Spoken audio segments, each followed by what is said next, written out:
The year is 1939.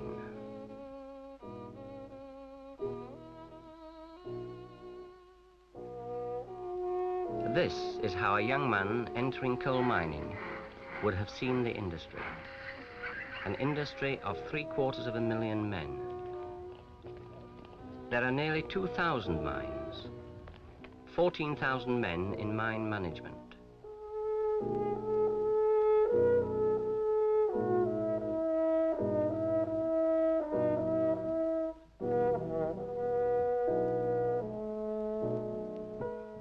Of the 2,000 mines, some were large, some small.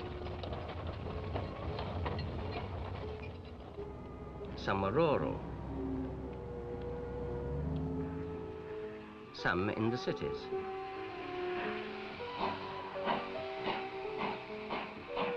Between them, they raised nearly 240 million tons of coal each year. Some mines produced 10,000 tons a week and more, but a mere 2,000 tons a week was nearer the national average.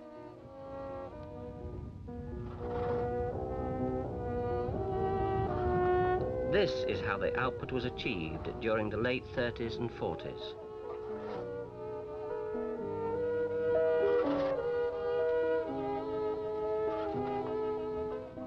It was under conditions such as these that production was held relatively stable during the years of the Second World War.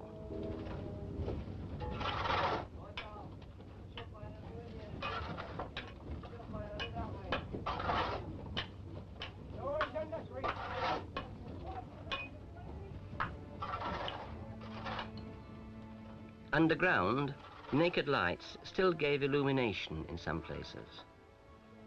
They were not to be displaced until the 1950s.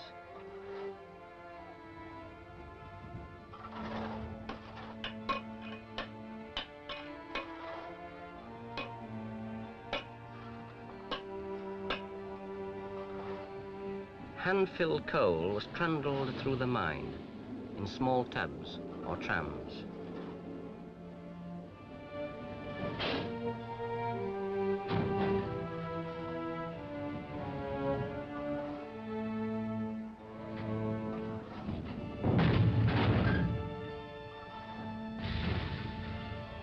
Haulage relied on muscle power or the ubiquitous pony. There were still more than 40,000 of them after the war had ended.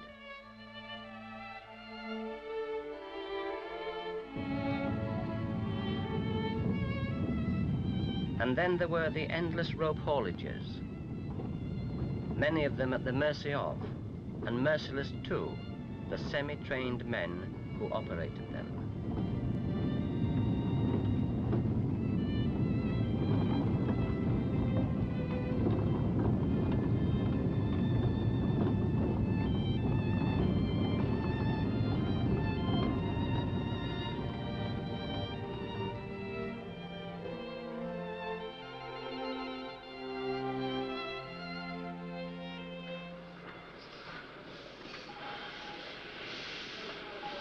Winding was still by steam.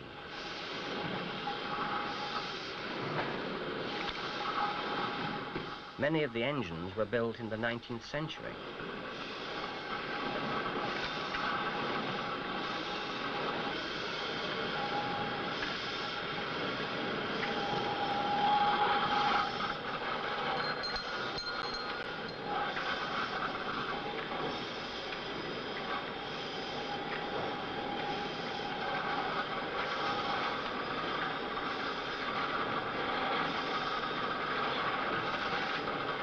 Men were wound down nearly as fast as the coal was wound up.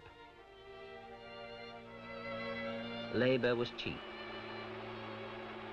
Women, long prohibited from working underground, still lent their arms to hard and menial jobs on the surface.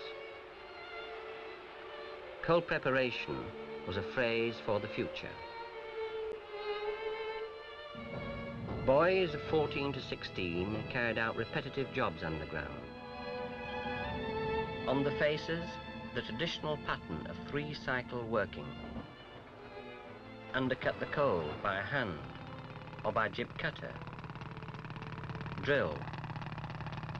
Charge and stem. Shot fire.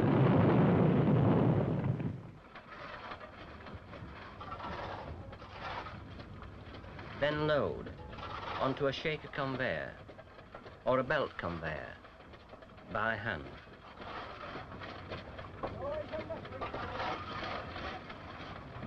Set props and bars.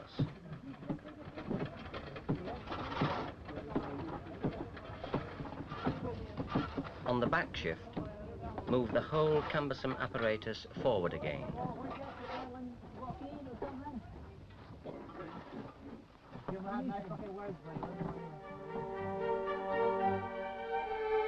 Identity within the community was strong. Social amenities were lacking, but the mining villages and townships clustered round the pits.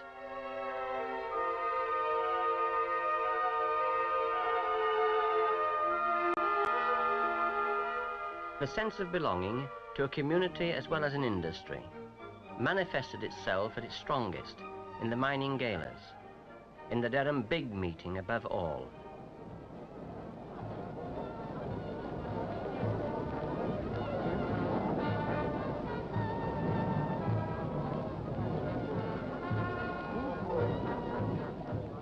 Out of the social revolution of the 40s came nationalisation of the industry. After a war in which 5,000 miners had been killed at work.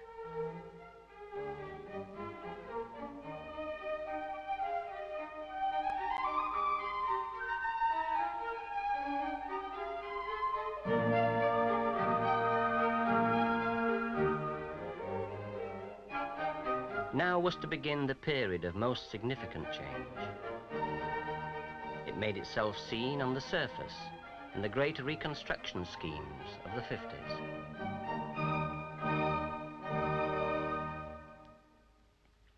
Underground was still the area of the hardest graft. On the faces came the earliest strivings towards mechanized mining.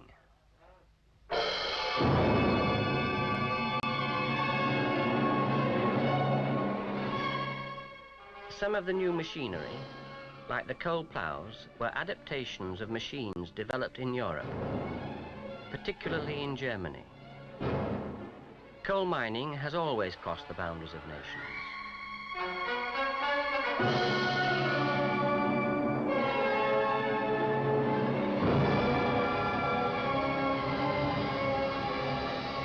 The years of the war were the years when the armoured brigades swept through Europe. Panzer means armour, and the armoured flexible conveyor dates from this time. Curious perhaps that British miners today still talk of Panzer instead of AFC, probably without knowing its derivation. And without it, and the development of hydraulics in the mines, the modern method of support and of advancing the face would not have been possible.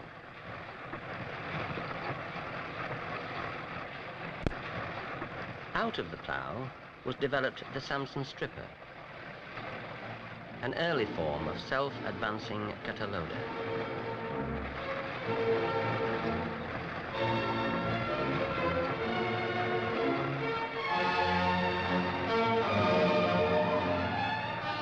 Then came the Hewett slicer with its oscillating blade pattern.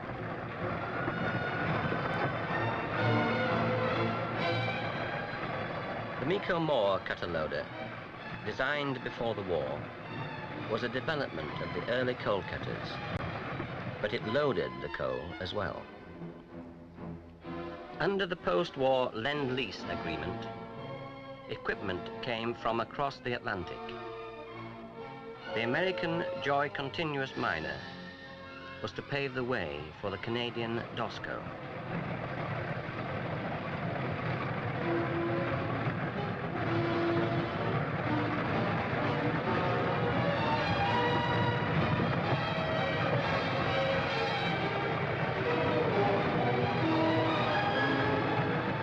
Marietta came into use in roadway drivage and in headings. In the thinner seams, the scraper box replaced the plough, and the auger made a brief appearance, mainly in room and pillar workings.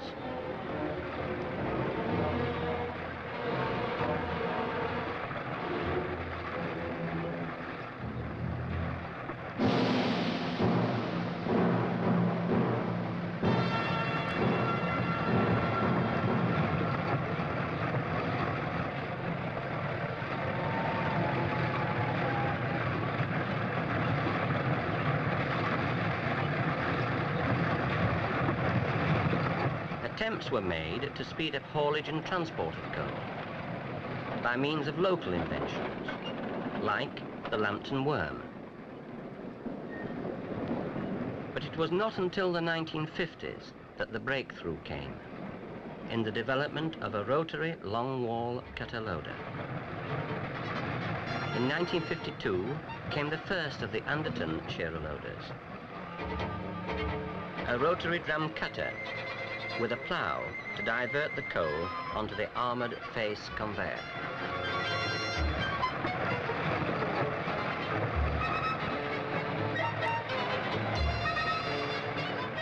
Improvised attempts were made to simplify cable handling.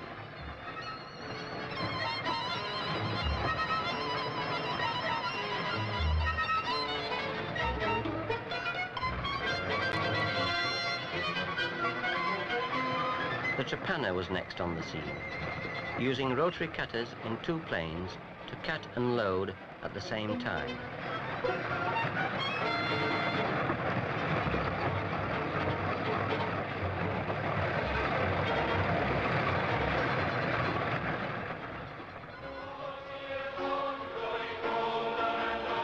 Next, the continuing developments of the shearer.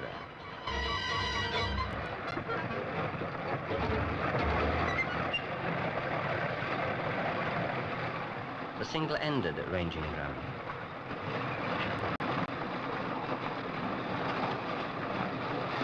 The double-ended.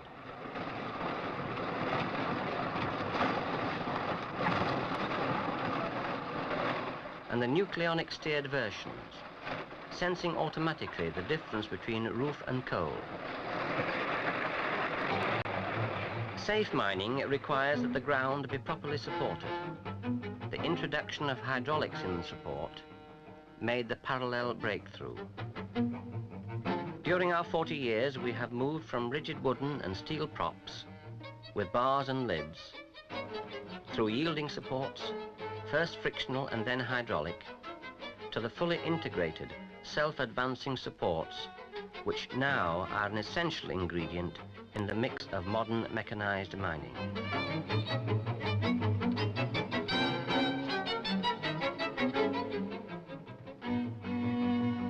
Today, the emphasis is towards keeping up drivage of roadways, with the rapid advance of which the face is capable. The fast drivage of headings is essential to enable retreat working to expand.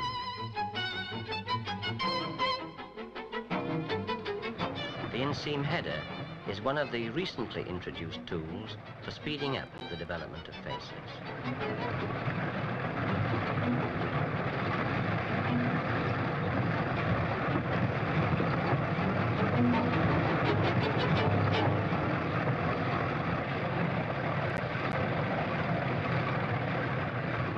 With fewer men and even more costly machinery, it becomes possible to establish coal faces we only dreamed about 20 years ago, in the early high-flown idealism of the remotely operated long-wall face.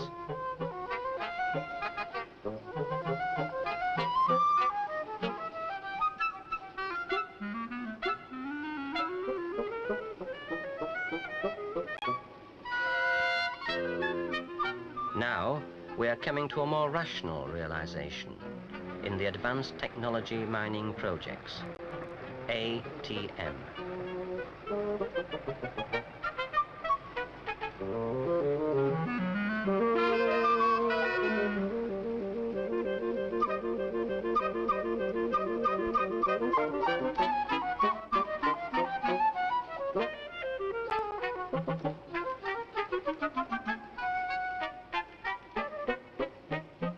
The day of the £3 million face is not far off. But painstaking though our progress has been, we can still take pride over the years in the introduction of British longwall mining techniques and in the use of British mining machinery to the other coal mining nations. Coal mining has always been international. Leave the face now and retrace our steps. After 40 years, the picture has changed.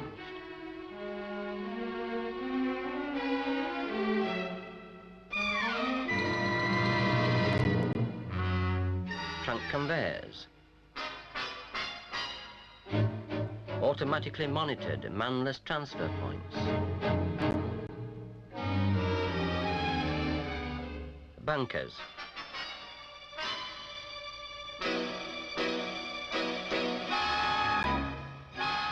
trains hauled by diesel or electric locomotives, mine cars, man-riding carriages,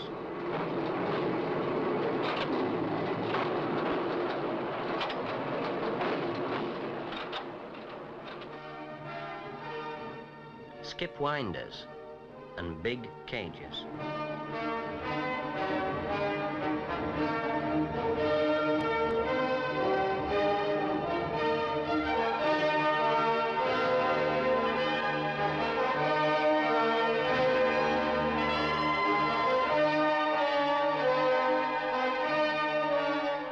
Movement and environment monitored and sometimes controlled from the surface, and an emphasis on safety which has made British mining the least hazardous in the world. Inevitably, there are now fewer men, more machines, more systems. Are these fewer men better men? They are undoubtedly more privileged men, but they are still miners.